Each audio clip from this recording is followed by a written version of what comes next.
যাবেন আব্বা, তাড়াতাড়ি যাবো। একটু তাড়াতাড়ি করো, তুমি আমারে বলতা যে এত সময় কম, আমি আরো তাড়াতাড়ি তোমাকে রেডি করে দিতাম। আরে তুমি আমার ছেলেটারে নিয়ে আইছো, এটা ঠিক করলা কাজটা? না, আসবো না আব্বা, দোয়া রাখেন। মা থাক। দাও।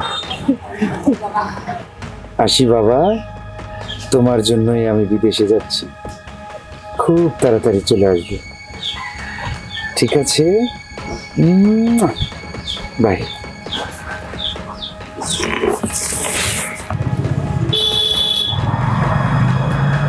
আব্বা, তাহলে আসলাম, ভালো থাকেন। নিজের খেয়াল রাখবা, ঠিক মতো খাওয়া দাওয়া করবা, রাত জাগার দরকার নাই, প্রয়োজন ছাড়া প্রতিটি মুহূর্তে আমাদের কথা মনে রেখো, আমাদেরকে স্মরণ কইরো, দেখবা তোমার আর খারাপ লাগবো না। বাজান, শরীরের দিকে যত্ন নিস, আর যে ঋণগুলো করে যাইতেছস সেইগুলোর কথা মাথায় রাখিস। ঠিক আছে মা। আম্মা, ও তো কাজ করতেই যাচ্ছে, এই সময় এই কথাটা বলা আপনার কি উচিত হইল? বাবা ঠিকই করছি, যাওয়ার সময় এই কথা বলা তো ঠিক হয় না। খোকা, যখনই আমাদের কথা মনে হইবে তখনই আমাদের ফোন দিবি। আব্বা, আমি সবসময় তোমার খোঁজ খবর রাখি, বোঝো না? আমার স্ত্রী, আমার সন্তান, সবার খোঁজ খবর তো আমার নিতে হবে। টেনশন করো না মা, আমি টাইম মতো ঋণ দেনা যা আছে সব শোধ করার চেষ্টা করব। আমার দেরি হয়ে যাচ্ছে, আমি যাই। যাও। আসসালামু আলাইকুম। ওয়ালাইকুম আসসালাম। আসি ভাই।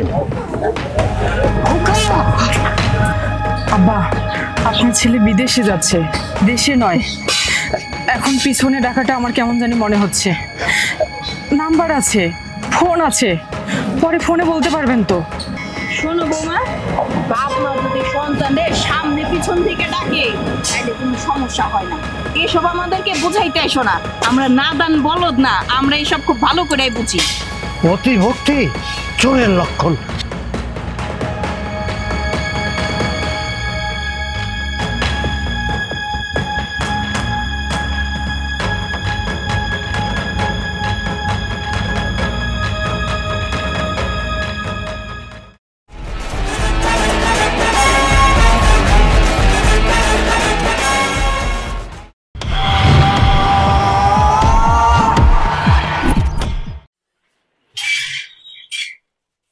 মামা, কিরে মা, তুই এই সময় কোত্থেকে? আসলে অনেক বিপদে পড়েই আপনার কাছে আসছি, কোনো উপায় নাই মামা, আমার একটা থাকার জায়গার খুব দরকার। কি কোস মা, থাকার জায়গায় ঢাকা শহরে একটা ভাঙাচুরা ঘর নিয়ে থাকি ছেলে মেয়ে নিয়ে, কেমনে তোরে রাখবো? মামা, সাথে তো একটা বাচ্চাও দেখি। আসলে এই শহরে আমার আপন বলতে আপনি ছাড়া আর কেউ নাই। আরে আমাদের তো বেশি জায়গা লাগে না, আপনার খাটের উপর আর আমরা নিচে। চুপ কর মুগ্ধ, সব জায়গায় সব কথা চলে না। সরি মামা, আপনি কালকের মধ্যে একটা ব্যবস্থা করেন মামা। আপনি যদি ব্যবস্থা না করেন, এই শহরে আপনি ছাড়া আমার আপন বলতে তো আর কেউ নেই মামা। আমি এই সন্তানটারে নিয়ে কই যাবো কোন? যেখানেই যাচ্ছি সবাই কেমন জানি ব্যবহার করার চেষ্টা করছে, সবাই কেমন ভাবে জানি আচরণ করছে। আপনি যদি হাতটা ছাইড়া দেন মামা, কোথায় যাব বলেন? তার মধ্যে ছেলেটারে মানুষ করারও তো একটা ব্যাপার আছে, দয়া করেন মামা। আমার দূর সম্পর্কের এক ভাই আছে ভাঙারির দোকানে, আমি বললে তোকে হয়তো থাকার ব্যবস্থা করে দেবে, থাকতে পারলে থাক, কোনো টাকা পয়সা নেবে না। সে না হয় হলো, কিন্তু মামা খাবারেরও তো ব্যবস্থা করতে হবে, একটা কাজ না হলে কিভাবে হয় বলেন? আচ্ছা, ওই দুতলায় এক ম্যাডাম একটা কাজের মেয়ের কথা বলছিল, তো দেখি চেষ্টা করে, তুই কাল সকালে আয়, দেখি চেষ্টা কি না করা মামা, যায়। আপনি বলেন আগামীকাল সকাল থেকেই আমি আসতেছি, বইলা দিয়েন আমি সকাল থেকে তুই আসছি। আয়, ওনারা নিলে তো থেকে যাবি এখানে। হ্যাঁ মামা, আপনি একটু বললেন তাহলেই হবে। শেষ পর্যন্ত তুমি মানুষের বাসায় কাজ করবা আর আমি? তুই স্কুলে যাবি? মানুষ আমারে বলবে কাজের বেটি রহিমা ছেলে। সকাল থেকে কি খাইছিস? কিছুই তো খাই নাই। তাহলে এবার ভেবে দেখ, না খেয়ে থাকলে কেউ 2 টাকা দিয়ে সাহায্য করবে না। ক্ষুধার জ্বালা কি বুঝতে পারছিস তো? কই কিছুই তো বললাম না। তোর এসব বুঝতে হবে না। আমি কোথায় কাজ করি কি করি সেটা আমার ব্যাপার। চল ওই তোদের ভাঙ্গারের দোকানে দিয়ে আসি, হ্যাঁ মামা তোর চলেন। থাকার ব্যবস্থাটা করা যায় কিনা। এই সামনে বাসা।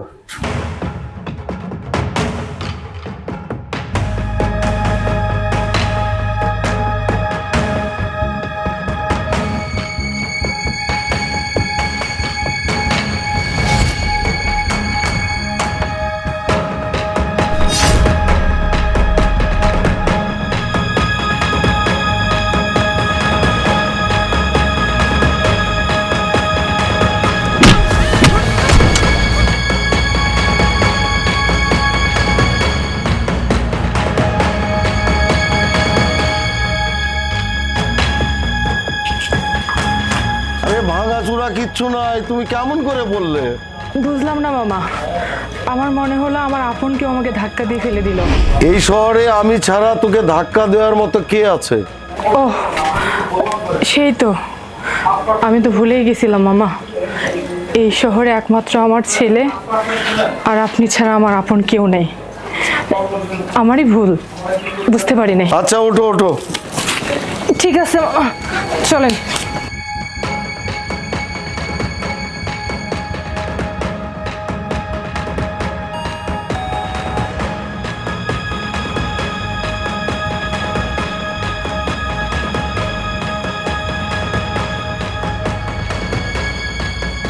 আসসালামু আলাইকুম ম্যাম সাহেব। ওয়ালাইকুম আসসালাম।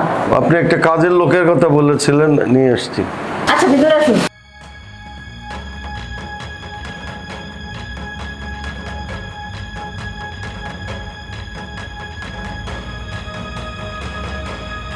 আচ্ছা, আপনি কি ওনাকে আমার কাজের লোক হিসেবে এনেছেন?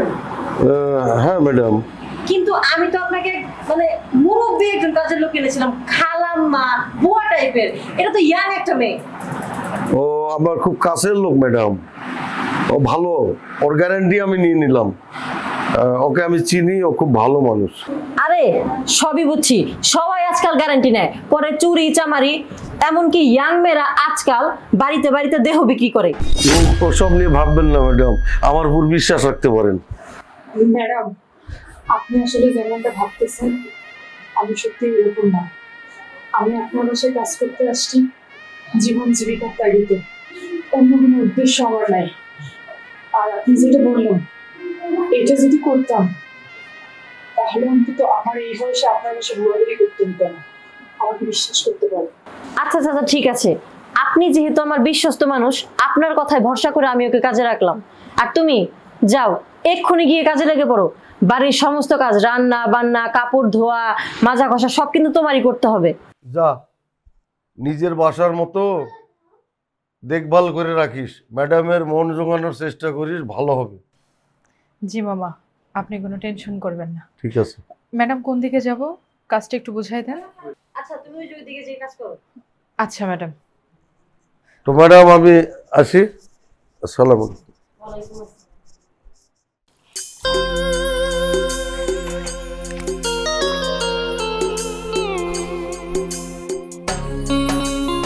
আচ্ছা, তোমাকে একটা কথা জিজ্ঞেস করতাম। হ্যাঁ ম্যাডাম বলেন। তুমি এত ইয়াং একটা মেয়ে, তোমার তো স্বামী সন্তান সংসারে সুখে থাকার কথা, কিন্তু তোমার এই করুণ অবস্থা কেন? ম্যাডাম, ফার্স্ট টাইম আপনার কাজে জয়েন করেছি। আমার জীবনের হিস্টোরি শুনে আপনার মন ক্ষুণ্ণ হলে মাঝখান থেকে আমার চাকরিটা চলে যাবে। তাই বলি কি, কাজ তো করবো এখন থেকে নিয়মিত, আস্তে আস্তে না হয় শুনেন। তা অবশ্য ঠিকই বলেছো, আস্তে আস্তে শোনা যাবে। তার একটা কথা, আর যাই করো না কেন রান্নাটা কিন্তু একদম পারফেক্ট ভাবে করতে হবে। এই রান্নার জন্য তোমার স্যারের কাছ থেকে আমার অনেক কথা শুনতে হয়। তা রান্না বান্না কেমন পারো? না না ম্যাডাম, আপনি কোনো টেনশন করেন না, কোনো চিন্তাই করেন না। আমার বিশ্বাস আমার হাতের রান্না খেয়ে স্যার বলতে বাধ্য হবে রান্না সুন্দর ছিল। প্রথম প্রথম তোমাকে দেখে একটু অন্যরকম মনে হয়েছিল, কিন্তু এখন বুঝতে পারছি তুমি জীবন জীবিকা এবং তোমার সন্তানের জন্য এই কাজ করছো। জি ম্যাডাম। আর শোনো, আমি একটু বের হচ্ছি, আমি না আসা পর্যন্ত তুমি এই বাড়িতেই থাকবে। আজকে কিন্তু তোমার বিশ্বাস অর্জনের দিন, তা ব্যতীত সিসি ক্যামেরা তো আছেই। জি ম্যাডাম, আপনি কোনো টেনশন করেন না, আমি সব কাজ সুন্দর মতো গোছায় রাখবো করে। আচ্ছা ঠিক আছে, বাকি সবগুলো রুমে কাজ করবা, কিন্তু আমার বেডরুমে তুমি ঢুকবা না, ওইটা আমি নিজেই গুছিয়ে নিতে পারবো। ও আচ্ছা ম্যাডাম, ঠিক আছে, আপনি নিশ্চিন্তে যাইতে আচ্ছা পারেন। থাকো। সব রুমে কাজ করতে পারবো, বেডরুমে যাইতে পারবো না, কি জানি বাবা, বড় লোকের ব্যাপার স্যাপার এসব আমার মাথায় এই ঢুকবে না। গেটটা লক করো তো। হ্যাঁ ম্যাডাম, আসতেছি।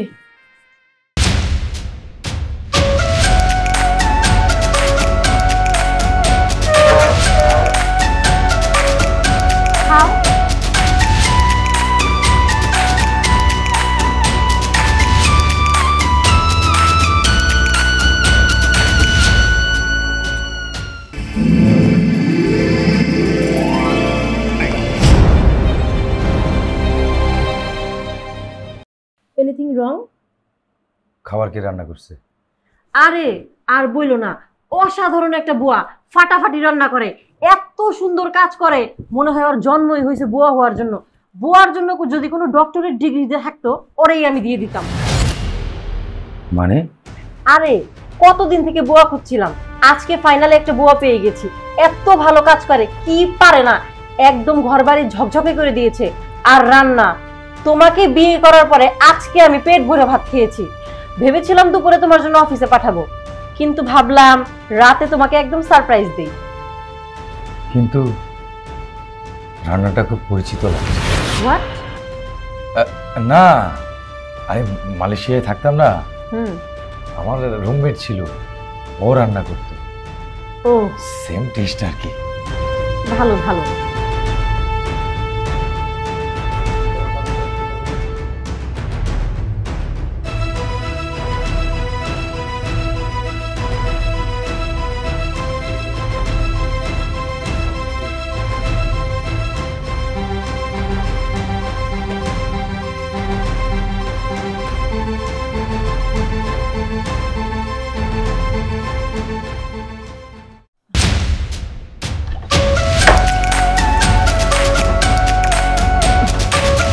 আসি, বাই।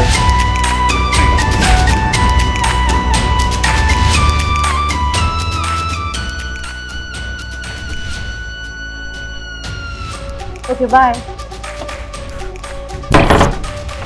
কি ব্যাপার, তুমি এখানে? আসলে ম্যাডাম, কাজিনী পরিচিত একটা গলা শুনলাম। শাট আপ, সে আর কেউ না, সে আমার হাজবেন্ড। এর জন্যই তোমার মতো ইয়াং মেয়েদের আমি কাজে রাখতে চাই না, নিজের মালিকের স্বামীর দিকে নজর দেয়। না না ম্যাডাম, আসলে আপনি যা ভাবছেন তা না, মানে গলাটা কেন জানি আমার খুব পরিচিত মনে হইল, তাই আর কি। আপনি কিছু মনে করিয়েন না। তাছাড়া স্যার তো আপনার হাজব্যান্ড,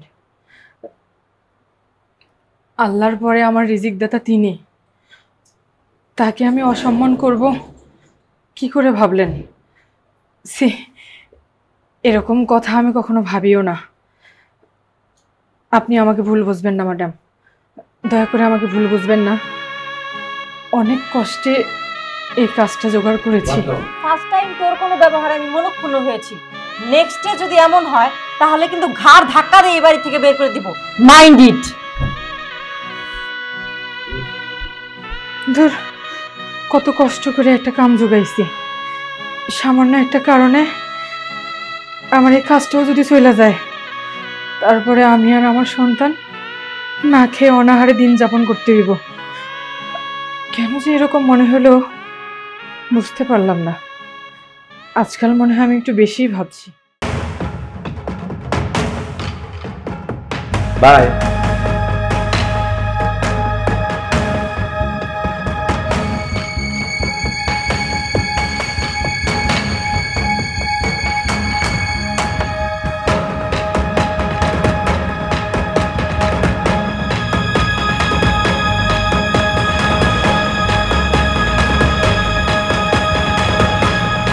বাই।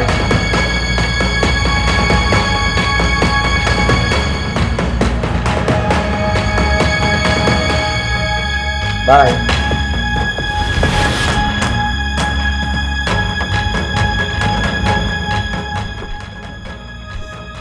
আচ্ছা শোনো আইরিন, আমি একটু বাইরে যাচ্ছি, আর আমি না ফেরা পর্যন্ত তুমি কিন্তু বাসায় যাবে না। ঠিক আছে ম্যাডাম। ঠিক আছে।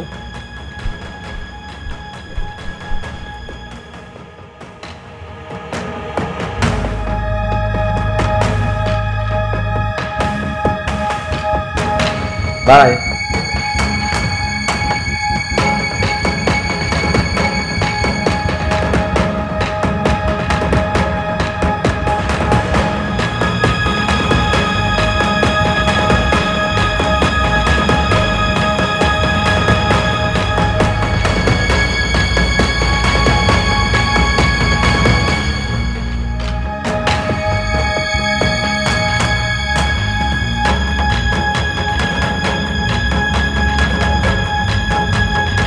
বাই।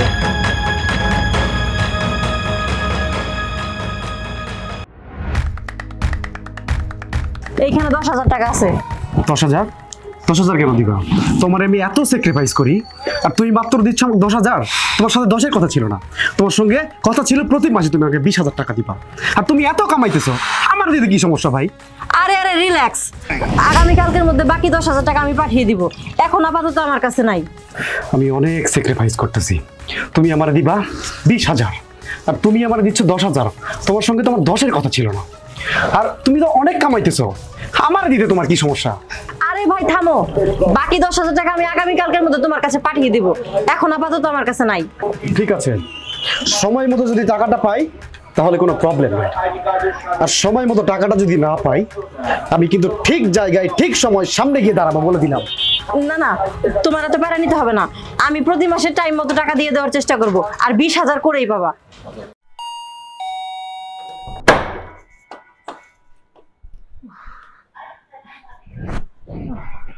ম্যাডাম, আজকে যতটুকু পারছি সব গোছায় রাখছি। আজকে আমি একটু যাই, আমার আসলে খুব খারাপ লাগতেছে। আচ্ছা ঠিক আছে, যাও বাসায় গিয়ে রেস্ট করো, আমার অনেক টায়ার্ড লাগতেছে। ঠিক আছে ম্যাডাম।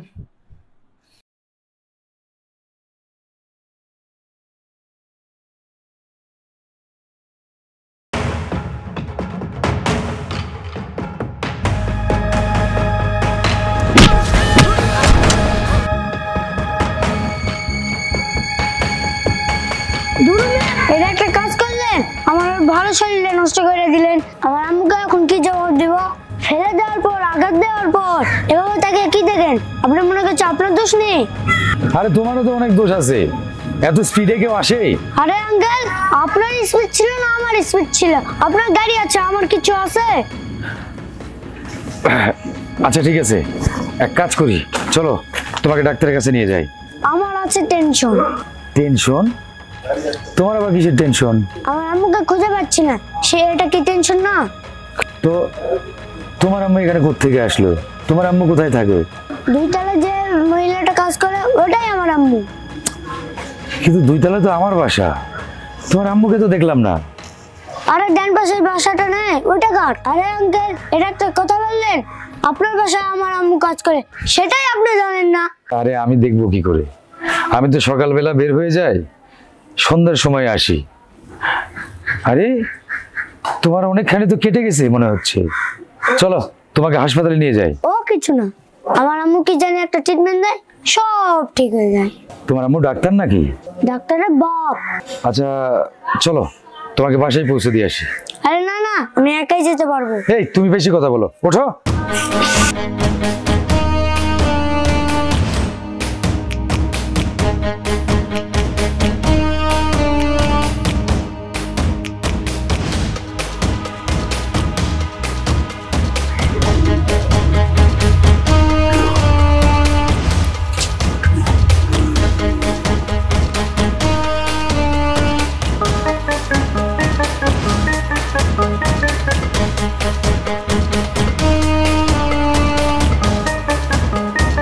আরে আঙ্কেল, এখানে থাকেন কার? এখানে তো আমার বাসা না। আরে তোমার হাত কেটে গেছে না, ওখানে একটা ওয়ান টাইম টেপ মেরে দিই। একটু দাঁড়াও, একটা ওয়ান টাইম টেপ দেন তো ভাই। একটা।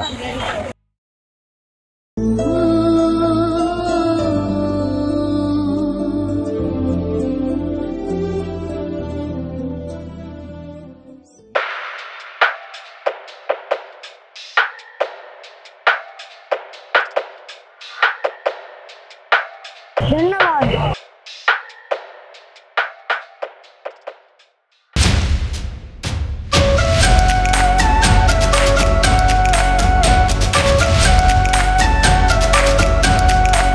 আচ্ছা, তোমার মা আমাদের বাসায় কাজ করে, তোমার বাবা কই?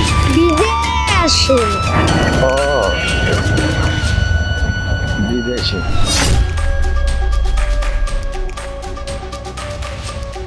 আরে আঙ্কেল এভাবে কেউ ব্রেক করতো এখন তো আমার থুতমাটা ফাইটে যেত। কি জানি বললো তোমার বাবা কই? বিদেশ। আঙ্কেল আপনি যেভাবে আমাকে টাকা টাকা দেখছেন আমি মনে হয় আপনার হারিয়ে যাওয়ার ছেলে। হ্যাঁ, আর তুমি তো আমার ছেলের মতোই। কি জানি বলছিলা তোমার বাবা বিদেশে, তোমার মা মানুষের বাড়িতে কাজ করে? আরে আঙ্কেল খালি পেটে কি কথা হয়? এর খিদায় আমার পেটটা চুঁ চুঁ করছে। আচ্ছা ঠিক আছে, চলো তোমার খাবারের ব্যবস্থা করছি।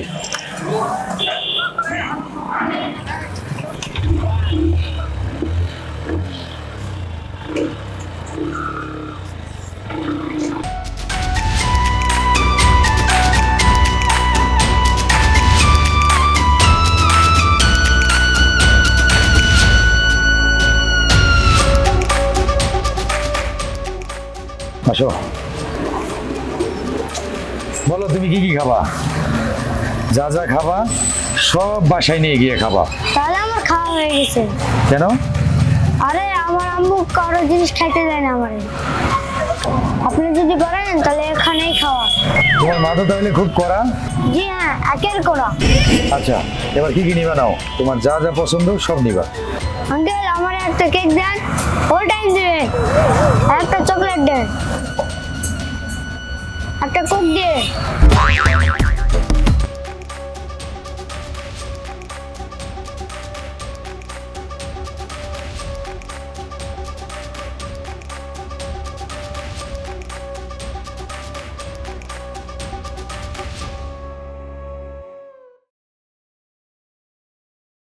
তোমার মা মানুষের বাসায় কাজ করে, তুমি তো খাও সব ব্র্যান্ডের মাল, রুচি তো তোমার হেভি উপরে।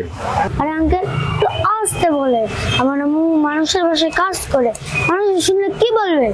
সরি সরি, আমার ভুল হয়ে গেছে। আচ্ছা তুমি খাও। আচ্ছা কি জানি বলছিলা তোমার বাবা কি করে? আরে আঙ্কেল আগে খাইতে দেন। আচ্ছা খাও। আমার আম্মু বলে আমার আব্বু নাকি বিদেশের জেলে, সত্যি না মিথ্যা ঠিক জানি না।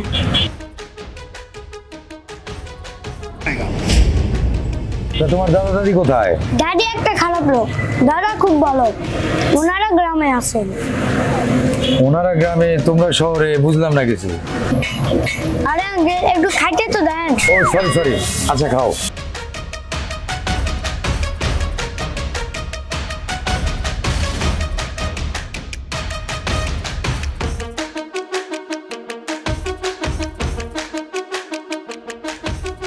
আজকে একটু শান্তি মতন খাইলাম।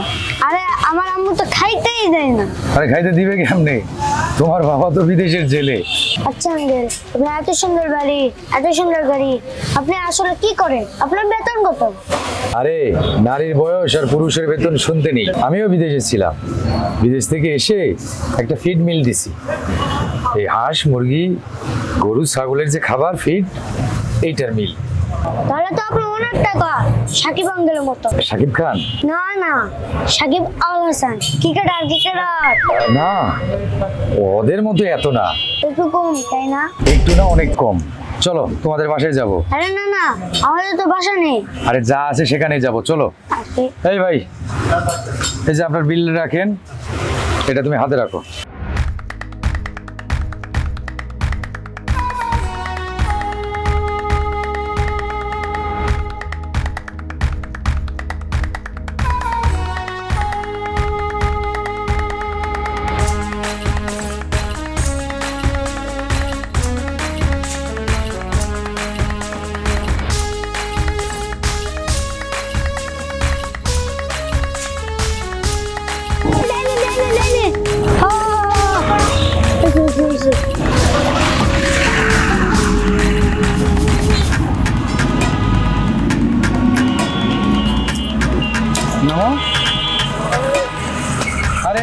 আসলা? এটা তো একটা দোকান। এটাই আমাদের বাসা, আমরা এখানেই থাকি। এখানে থাকো মানে? আচ্ছা, এখানে থাকতে তোমাদের সমস্যা হয় না? আমার হয় না, আম্মুর হয়। রাতে কে জানি এসে টিনের ধাক্কা, তখন আমার আম্মুর খুব ভয় লাগে। তাহলে তো এখানে তোমাদের থাকা রিস্ক। হ্যাঁ, খুব রিস্ক, কিন্তু রিস্ক হলে কি হইব? গরিব মানুষ, আমাদের তো আর ফ্ল্যাট নেই। আমি যদি তোমাদের থাকার ব্যবস্থা করি? দিলে তো ঠিকই হয়, কিন্তু আমি মানলে আমার আম্মু মানবে না। এই 1000 টাকা রাখো। কিসের টাকা আঙ্কেল? আরে আমি তোমাকে দিলাম।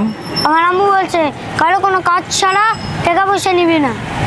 আরে আমি কি দিতে পারি না তোমাকে? তোমার অ্যাক্সিডেন্ট করলাম, কষ্ট দিলাম, এর জন্য দিলাম। 50 টাকা নেই। কেন? আরে আমার গার্লফ্রেন্ডের জন্মদিন। ও মাই গড, তোমার আবার গার্লফ্রেন্ড? না না, ক্লাসমেট, আমার বন্ধুরা বলে গার্লফ্রেন্ড। আচ্ছা ঠিক আছে, নাও, আসি। হ্যাঁ,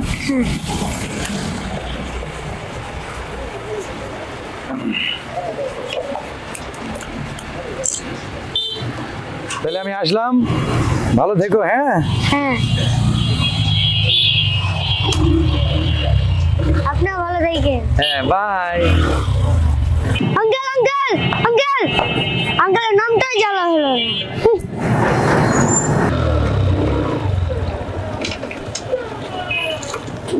ও মাই গড, ছেলেটার তো নাম শোনা হলো না। শিট।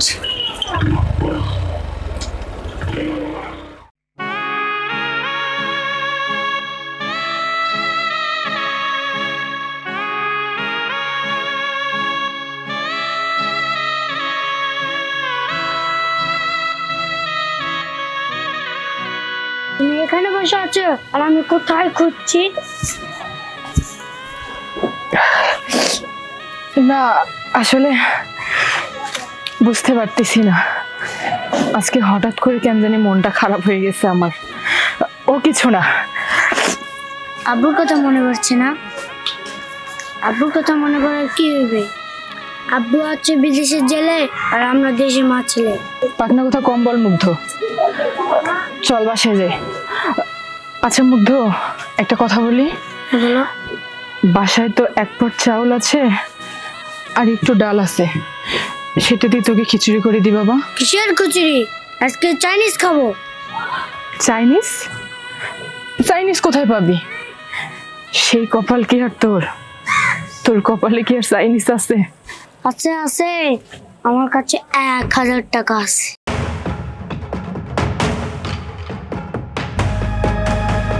1000 টাকা? এই 1000 টাকা তুই কই পাইলি? চুরিও করিনি, বাটপাড়িও করিনি। তুমি যেই বাসায় কাজ করো ওই বাসার আঙ্কেল আমাকে 1000 টাকা দিচ্ছে। এই যে এখানে কেটে গেছে, সেই জন্য আমাকে টাকা দিচ্ছে। দেখি। ও মাই গড, এখানে কিভাবে কেটে গেছে? উনি হুন্ডা দিয়ে ধাক্কা দিছে। ঠিক হয়ে যাবে। এই দেখো সেরে গেল। ওই আঙ্কেলকে বলেছি আমার আম্মু এমন ট্রিটমেন্ট দিবে, সেরে যাবে। যাই বল মুগ্ধ, টাকাটা নেওয়া তোর উচিত হয়নি। উনি আর ওনার মিসেস খুবই ভালো মানুষ। উনি আমাদের থাকার জন্য বাসা নিয়ে দিতে চাইছেন। বাসা নিয়ে দিতে চাইছেন? না মুগ্ধ, মানুষের কোনো কিছুতে লোভ করতে নাই। চল বাসে চল।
ওয়ালাইকুম আসসালাম। স্যার আজকে আপনি অফিসে আইসেন না স্যার? যেমন স্যার আজকে আমাদের এক ফ্যাক্টরিতে এক ওয়ার্কারের মা মারা গেছে স্যার। স্যার আমরা সবাই মিলে ওখানেই যাব। ও মাই গড, আরে আপনি এই কথাটা আমাকে আগে বলবেন না, তাহলে আমি বাসা থেকে বের হতাম না। আর আজকে তো আমাদের মনে হয় তেমন কোনো অর্ডার নেই। হ্যাঁ স্যার, আমি সবাইকে ছুটি দিয়েছি স্যার। তাহলে ঠিকই আছে। মানে স্যার একটা কথা ছিল স্যার, একটা ফাইল সই করে নিতে হবে স্যার। স্যার আমি আপনার বাসায় আসতেছি স্যার। না না, আপনাকে বাসায় যাইতে হবে না। আমি তো আর এখন বাসায় যাচ্ছি না, আশেপাশেই আমি আছি। আপনি আসার সময় আমাকে ফোন দেন, আমি ওদিকেই এটা ডিল করছি। আসেন।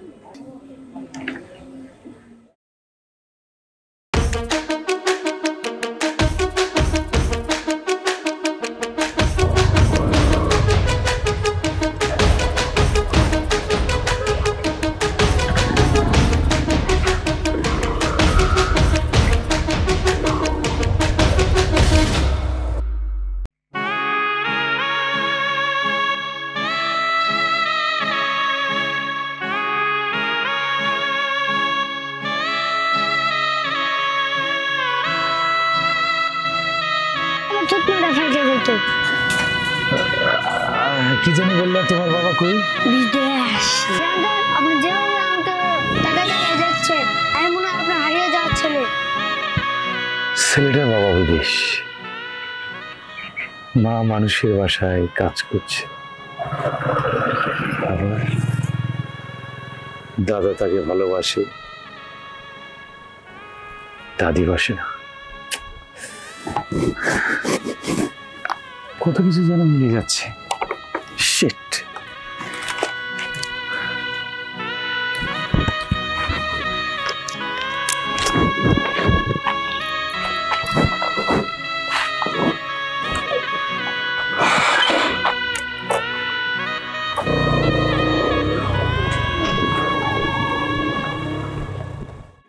ভাই একটা চা দেন। হ্যাঁ ম্যানেজার সাহেব। স্যার আমাদের একটা এমার্জেন্সি কথা ছিল স্যার। ইমার্জেন্সি? হ্যাঁ স্যার। কোথায় আসবো? স্যার আমাদের এই চায়ের এই যে টং দোকানের সামনে একটু আসবেন? আচ্ছা ঠিক আছে, আসতেছি। ভাই চাটা দিতে হবে না, আমি বিল দিয়ে দিচ্ছি। স্যার চায়ের বিল দিতে হবে না আজকে, আপনি তো প্রতিদিন চা খান, এখানে বিল দিতে হবে না আপনাকে আজকে। স্যার চাটা আজকে আমি খেলাম। আচ্ছা খান। ঠিক আছে স্যার।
ওনাকে এভাবে বেঁধে রাখছেন কেন? উনি হচ্ছে আপনার বর্তমান স্ত্রীর সাবেক স্বামী। সাবেক স্বামী মানে? হ্যাঁ স্যার, আপনার অবচয়ে এ পর্যন্ত আপনার কোম্পানি থেকে 7 লক্ষ টাকা নিয়েছেন আপনার স্ত্রী জ্যাকলিন, আর সেই টাকার বরাদ্দ পেয়েছেন এই ভদ্রলোক। আরো বরাদ্দ পেয়েছেন স্যার ওনার বাবা মা ভাই সহ আরো অনেকেই। অথচ আপনি আপনার সাবেক স্ত্রীর খবর পর্যন্ত নেন নাই এবং নেওয়ার চেষ্টাও করেন নাই।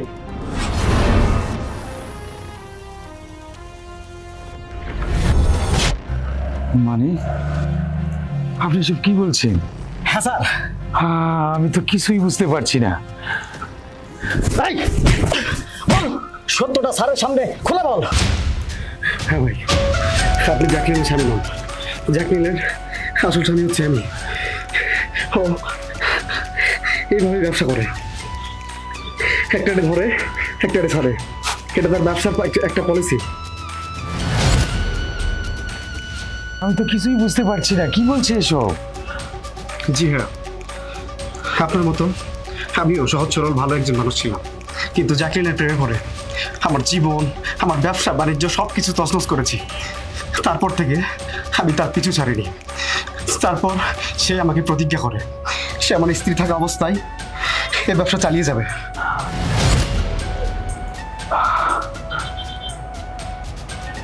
ও মাই গড, ফাজাদ সাহেব, আমি এসব কি শুনছি? আমার সাথে এসব কি ঘটছে? আমি তো কিছুই বুঝতে পারছি না। আপনি যা শুনছেন ঠিকই শুনছেন, এরা মুখোশধারী শয়তান।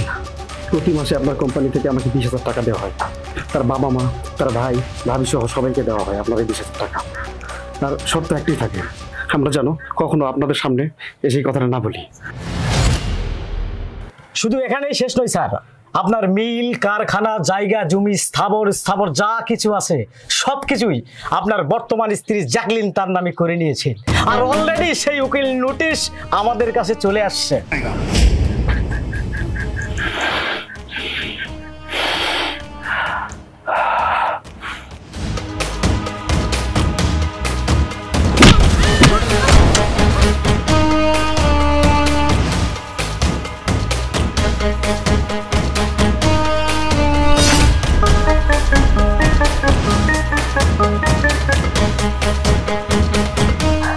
ওরা এখানে কে নিয়ে আসলো?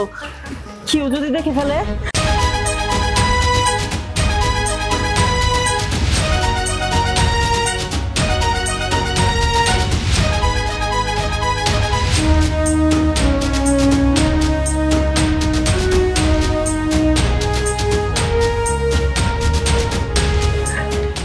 হারামজাদি, বিশ্বাসঘাতিনী।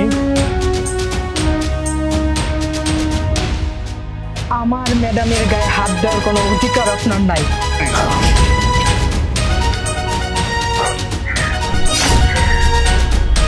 তুমি আপনার নিজের বাসায় যিনি কাজের বুয়া হয়ে আছেন তিনি হলেন আপনার সাবেক স্ত্রী আইরিন সুলতানা স্যার। সাবেক স্ত্রী মানে? হ্যাঁ, জি হ্যাঁ, সাবেক স্ত্রী। হ্যাঁ, নিজের বউ নিজের বাড়িতেই চাকরানি। এ গল্প নাটক সিনেমাকেও হার মানাবে ম্যাডাম, নাটক সিনেমাকেও হার মানাবে। ভাগ্যের কি পরিহাস, বিধাতার কি পরীক্ষা, নিজের বউ নিজের বাড়িতেই চাকরানি।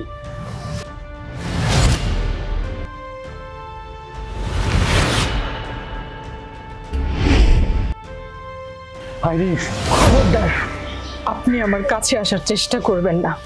আপনি একটা মাল্টি চিটার, আপনি একটা বাটপার। ঋণ করে আপনাকে বিদেশে পাঠিয়েছিলাম আমি, মানুষের কাছ থেকে লাখ লাখ টাকা নিয়ে। সেই ঋণের দায় আপনি আমার উপর চাপিয়ে দিয়ে বীজের মতো ভেঙে গেছে। অথচ আপনার বাবা, মা, ভাই, বোন সবাই আমাকে দূর দূর করে তাড়িয়ে দেয়। আপনার বাবা, মা, ভাই, বোন ওই বাড়িতে আমাকে থাকতে দেয়। সেই ঋণের দায় আপনার মা, বাবা, ভাই, বোন সবাই আমাকে ওই বাড়ি থেকে দূর দূর করে তাড়িয়ে দেয়। আমাকে এবং আমার সন্তানকে ওই বাড়িতে তারা ঠাঁই দেয় না। আমি আমার সন্তানকে নিয়ে কত অসহায়ত্বের মধ্যে জীবন যাপন করছি, একটাবার ভেবে দেখেছেন আপনি? আপনি তো সব দায় আমার উপর চাপিয়ে দিয়ে ঠিকই নিশ্চিন্তে আছেন। ভাবেন তো, ওই শিশুটাকে আমার কোলে রেখে চলে গেছেন, তারপর তার আর আবার কি অবস্থা হয়েছে, আমরা কোথায় থেকেছি, কি করেছি, কিভাবে আমার এই সন্তানটাকে আমি লালন পালন করেছি এই 10টা বছর থেকে। একটাবার খোঁজ নেওয়ার চেষ্টা করেছেন আপনি? করেন। অথচ আজকে আপনি আমার নামটা কত সুন্দর করে স্পষ্ট করে বলছেন। আইরিন, লজ্জা করছে না আপনার ওই মুখে আমার নাম নিতে? খেয়ে না খেয়ে কোলে পিঠে করে আমি আপনার সন্তানকে মানুষ করেছি। আপনি আপনার সন্তানকে ছেড়ে গেলেও আমি ছেড়ে দিতে পারিনি আমার নারী ছেঁড়া ধনকে। বিভিন্ন জায়গায় কাজ করেছি, মানুষের বাড়িতে কাজ করেছি। বিশ্বাস করেন, আমি যদি ভুল করেও জানতাম এইটা আপনার বাড়ি, খোদার কসম আমি এই বাড়িতে পাও রাখতাম না। একদম চুপ। গড়গড় করে কত কথা বলে যাচ্ছ। একবারও চিন্তা করেছো আমার অবস্থা কি? একবারও আমাকে বুঝেছো তুমি? আপনি করেছেন? খোঁজ নিয়েছেন আমার সন্তানের? হ্যাঁ, নিয়েছি।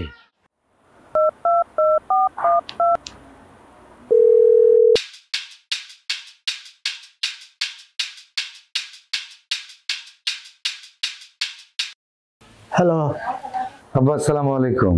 ওয়ালাইকুম আসসালাম। আব্বা, আমি আপনার অ্যাকাউন্টে 2 লাখ টাকা পাঠিয়ে দিলাম। এইটা ওই যে আইরিন ওর মামা, চাচা, খালু ওনাদের কাছে ধার করছে, এইটা ওরে দিয়ে দিতে বলল। আচ্ছা, আমি ব্যবস্থা করতে আসি। আব্বা, আমি একটা দারুণ কাজ পাইছি আব্বা। মালয়েশিয়া আসার পর কোম্পানি আমাকে ভালোবাসা অনেকগুলো লোকের দায়িত্ব আমার উপর দিছে আব্বা। আমি আগামী সপ্তাহের মধ্যে আরো 5 লাখ টাকা পাঠাইতে পারবো আব্বা। আব্বা, আর টাকা পাঠাইলে আপনি একটু বাড়ি সহ আর যা যা কাজ আছে এগুলো করে নেবেন। আর তারপরে আমি যে টাকা পাঠাবো এইটা দিয়ে কিছু জমি রাখবেন। আর দুলাভাই সহ যে খুচরা টাকাগুলো পাবে এইগুলি আমি আস্তে আস্তে পাঠিয়ে দিতেছি আব্বা। তাহলে আজকে আমি রাখি আব্বা। রাখো বাবা।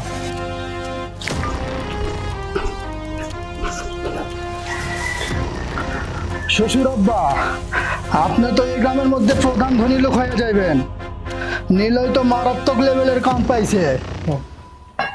শোনো, তোমার একটা কথা কই, নিলয়ের ছেলে কিন্তু দিনে দিনে বড় হইয়া যাইতেছে।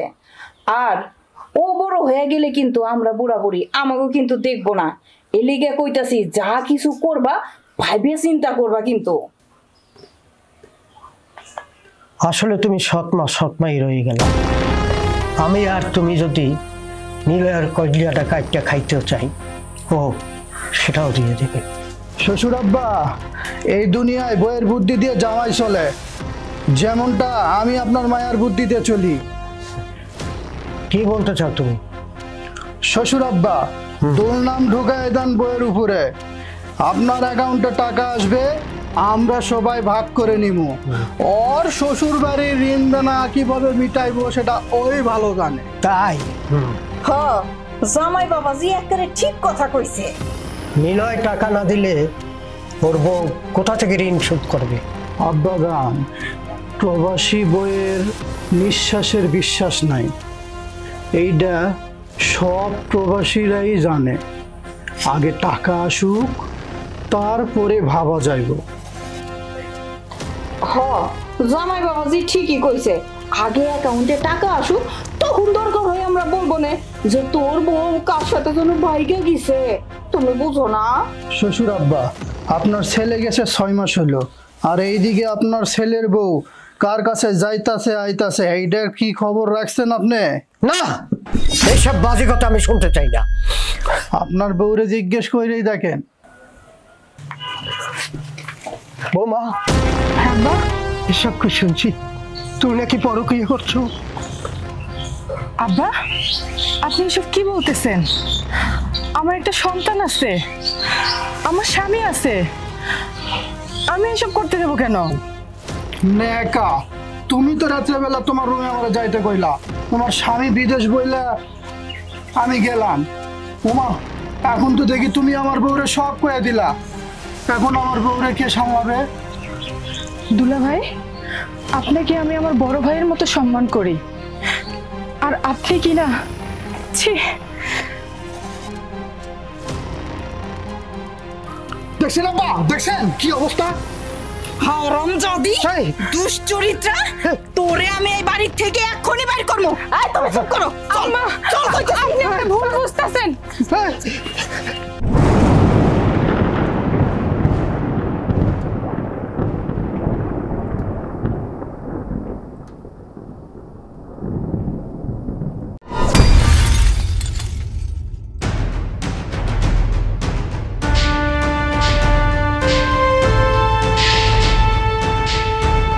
শোন, তুই তোর সন্তানকে নিয়ে তোর গ্রাম, তোর বাবার গ্রাম, এই 2 গ্রাম ছেড়ে এমন কোথাও চলে যাবি যেন তোর খোঁজ কেউ না পায়।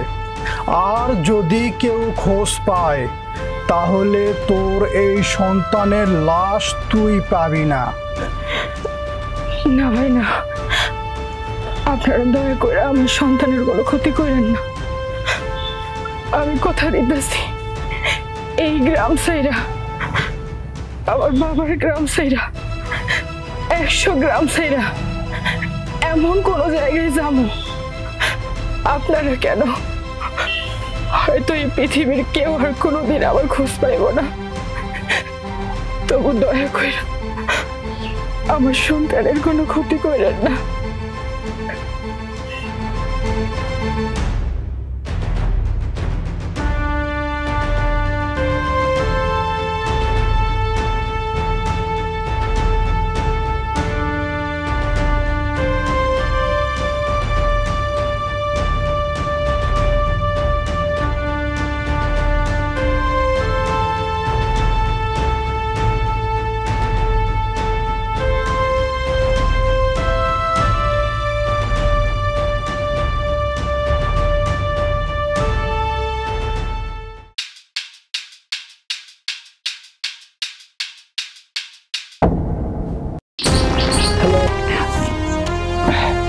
আব্বা আসসালামু আলাইকুম।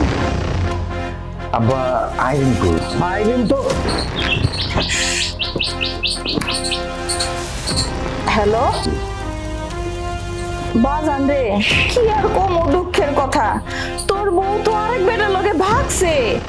কত করে বোঝাইলাম তোর বউরে, তোর বউ তো বুঝ মানল না, কয় আগে যৌবন তারপরে অন্য কথা।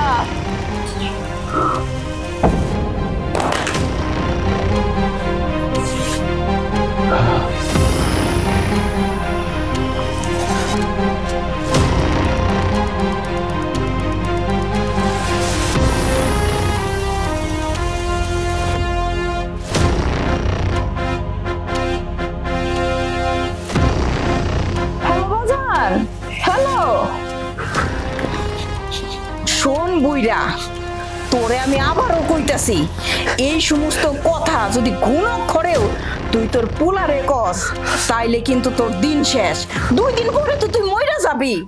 আর আমারও হনো ভরা যৌবন, আমি যদি দেখতে পারছি যে তুই উল্টাপাল্টা কথা তোর পোলারে কইছস, তাইলে গরম খুন্তি একেবারে বুঝ জানিস।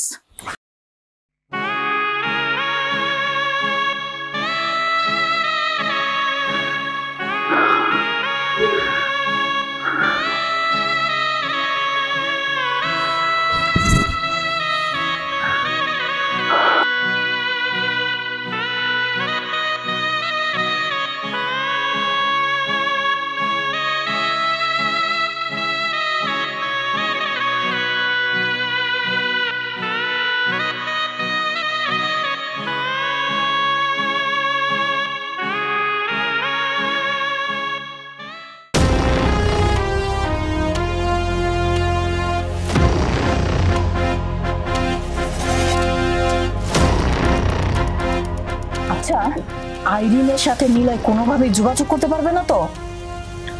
না মাজান, এটা তো কোনো ক্রমেই সম্ভব নয়। আমি তো কল ডাইভার্ট করে ফেলছি। মানে খুব সোজা, কল দিব আপনারে আর ফোন আইব আমার কাছে। এইটা তো খুব ভালো কাম করছো জামাই বাবাজি। বুঝতে হইব না জামাই ডাকার? অবশ্য মাইয়াটা আমার আপন না, সৎ। কামটা কি তোমরা ভালো করলো? জামাই, তোমার শ্বশুরের তাই না জায়গা মতো রেখে আসো তো। আব্বা আসেন তো, আসেন জামাই, আসেন। কামটা কিন্তু ভালো হইতেছে না, আসেন জামাই, কামটা কিন্তু ভালো হইতেছে না। খারাপ কামের জন্য তো আমি আসেন। জামাই, জামাই আমার সাইডে দাও, জামাই।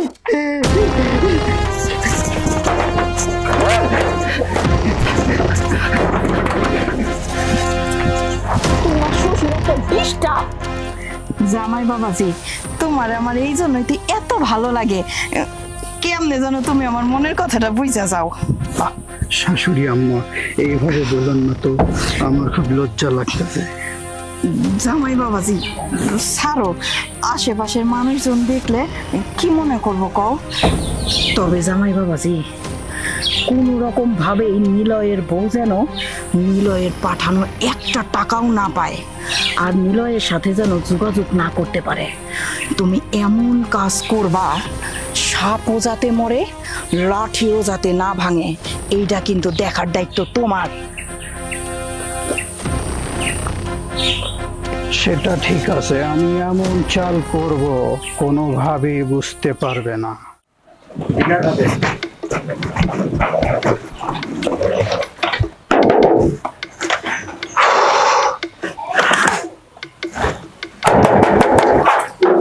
কি রে? আসসালামু আলাইকুম। ওয়ালাইকুম আসসালাম। আচ্ছা মা, দীর্ঘদিন হয়ে যাচ্ছে আমার স্ত্রী আমার সন্তানের কোনো খোঁজ খবর পাইনি, বাবার সাথেও কথা বলতে পারছি না। সত্যি করে বলো তো, ঘটনা কি? আর বলিস না বাবা, তোর বউয়ের চিন্তায় চিন্তায় তোর বাপটা হার্ট স্ট্রোক করে মরে গেছে। আমি তোরে জানাই নাই, কারণ তুই বিদেশের বাড়িতে থাকস। তোর যদি চিন্তায় চিন্তায় কিছু হইয়া যায়, এই কারণে আমি তোরে কিছু জানাই নাই রে বাজার।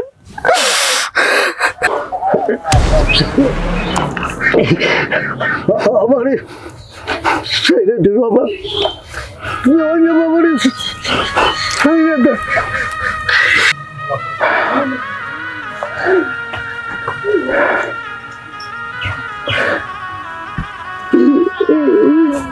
বুইরা একদম চুপচাপ থাকবি, একটা ফোঁস দিয়া তোর হুলকুম সিরা ফালামু। কাজটা ঠিক করো নাই মা। আমার মা মারা গেছে আসতে কতদিন আগে, বাপটা ছিল, তার কবরে একটু মাটি দিতে পারলাম না। আচ্ছা মা, আমার স্ত্রী সন্তান এখন কোথায়? কেন রে বাবা, আমি তো ফোনে তোরে সব বলছি। ও অন্য একজনের সাথে ভাগিয়ে গেছে। সেটা তো জানছি, এখন শুধু এইটুকু জানতে চাই, ডাইনিটার জন্য এত পরিশ্রম করে বিদেশে গেলাম, এত এত টাকা পাঠাইলাম, সেই টাকাগুলো নিয়ে ও আসলে গেছে কোথায়, কার কাছে গেছে?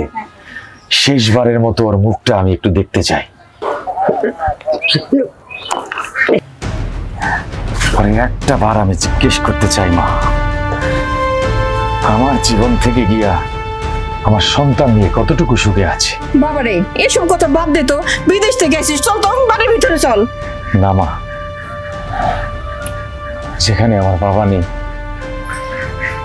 যেখানে আমার স্ত্রী সন্তান নেই, সেখানে স্মৃতিগুলো আমাকে কুকড়ে মুকড়ে খাবে মা। আমি আসি মা। বাবারে, এই আমি বলতেছিলাম কি, তোর জন্য আমি অনেক সুন্দর দেখে একটা মেয়ে ঠিক করছি, ওরে বিয়ে করে তোর এই বাড়িতে রাখবো। লাগবে না মা, আমার ভবিষ্যতে কি হবে আমি নিজেও জানি না। অন্য মেয়েকে আমার জীবনে জড়িয়ে তার জীবনটা নষ্ট করো না। আমি আর এইসবের মধ্যে যেতে চাই না মা। ভালো থেকো, আসি আসি মা। কিন্তু বাবা, তুই এখন যাবি কোথায়?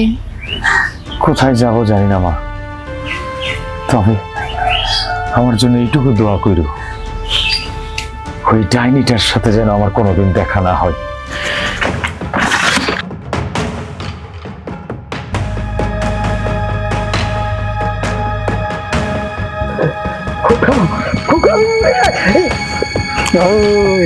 একদম চুপ,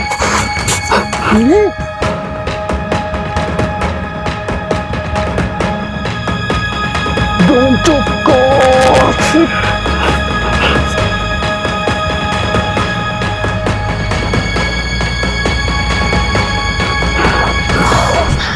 ভাই, ওরে ছাইড়ে দাও, আপদ বিদায় হইছে। এখন আমাগো শান্তি আর শান্তি খালি। শান্তি?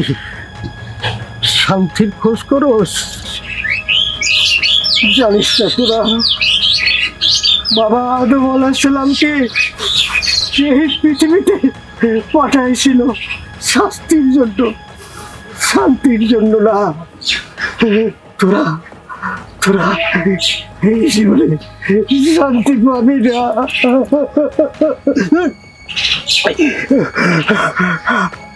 চুপ থাকতো বুড়ান ভাই, তুই তো নিজের চিন্তা কর। তুই এখন কি খাবি, কই যাবি সেই চিন্তা কর। তুই আমার শাস্তি নিয়ে পড়ছস না, করে দিব না। শোন বুড়া, তুই এখন কি করবি না করবি এগুলো আমার জানার দরকার নাই, কারণ তুই তোর পোলার কাছে এখন নিত, ঠিক আছে? আর আমি আমার জামাই বাবাজিরে নিয়ে সয় সম্পত্তি নিয়ে নতুন করে সংসার সাজামো।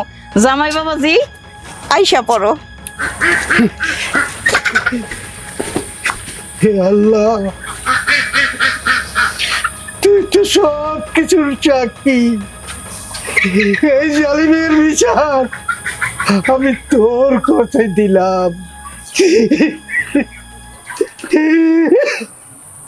আমি আস্তে আস্তে ধ্বংস হতে থাকি।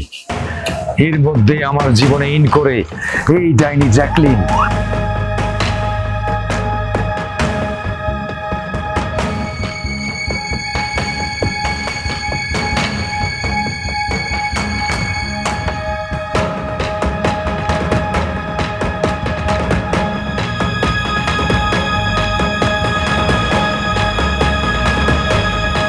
ছলে বলে কলে কৌশলে এই জ্যাকলিন আমাকে তার প্রেমের ফাঁদে ফেলতে থাকে।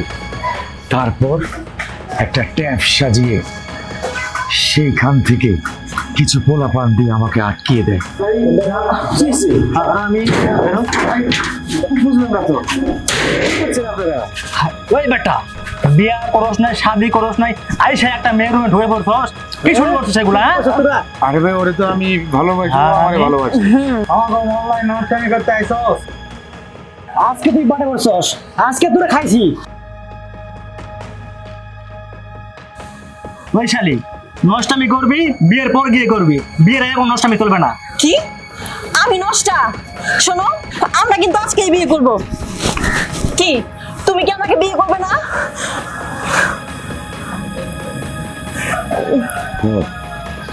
বিয়ে করবো। ঠিক আছে, ছাড়েন ছাড়েন, যান যান, এখন তো যান। এই চল, যত সব ফালতু, চলো যান, আর দেরি না করি। এমনিতেই মান সম্মান কিন্তু সমাজে আর নাই, এর বেশি দেরি হলে আমাদের কিন্তু থানা পুলিশ হয়ে যাবে। চলো আমরা কাজী অফিসে যাই। চলো। তারপর যা হওয়ার তাই, এই মাল্টি চিটার এই জ্যাকলিনকে নিয়ে দিনের পর দিন, মাসের পর মাস, বছরের পর বছর আমাকে সংসার করতে হয়েছে। আমি আমার সন্তানকে দেখে বারবার আমার মনে হয়েছে ওই আমার সন্তান, কিন্তু নাম জানি না, একটা বারের জন্য বলেনি ও আমার সন্তান। কত কাছ থেকে আমি আমার সন্তানকে দেখার পর আমি আমার সন্তানের কাছে যাইতে পারি, বলতে পারিনি আমি তোর বাবা, তুই আমার সন্তান। আর তুমি বলছো আমি খোঁজ দেইনি। সবাই আমার সাথে চিটারি করেছে, মাল্টি চিটারদের প্যাচে পড়েছি আমি। আমাকে ক্ষমা করে দাও বউ, আমাকে ক্ষমা করে দাও। স্যার আমি তাইলে এই জ্যাকলিন আর ওই বাবুলাল রে জেলখানায় নিয়ে গেলাম স্যার। বাবা জীবন এবার ওঠ, চল এবার হসুন বাড়ি যাবি। স্যার আমি নিয়ে গেলাম কিন্তু। আমারে ক্ষমা করে দাও। আমার বিশ্বাস ছিল তুমি ফিরে আসবে আমার কাছে, আমাদের সন্তানের কাছে। দেখো আজ তাই সত্যি হলো, তুমি আমার কাছে, আমার সামনে দাঁড়িয়ে আছো। বাহ আঙ্কেল বাহ, আপনার সেই জাদুকর, আমাকেও ম্যানেজ করলেন, আমার আম্মুকেও ম্যানেজ করলেন। কাকে আঙ্কেল বলছিস? উনি তোর বাবা। উনি আমার বাবা? হ্যাঁ। আমার প্রথমেই সন্দেহ হয়েছিল তুমি আমার সন্তান, ওই যে তুমি বলছিলা বারবার আমার দিকে তাকিয়ে কি দেখেন, মনে হয় আমি আপনার হারিয়ে যাওয়ার সন্তান। আসলে তুমি আমার সন্তান, আমি তোমার বাবা। বলেছিলে না তোমার বাবা জেলে, সেই জেল থেকে আমি ছাড়া পেয়ে তোমার মায়ের কাছে তোমার কাছে এসেছি। সত্যি করে বলতো মুগ্ধ, তোর এখন কেমন লাগছে? আমার একটা খটকা লাগছে আঙ্কেল। বাবা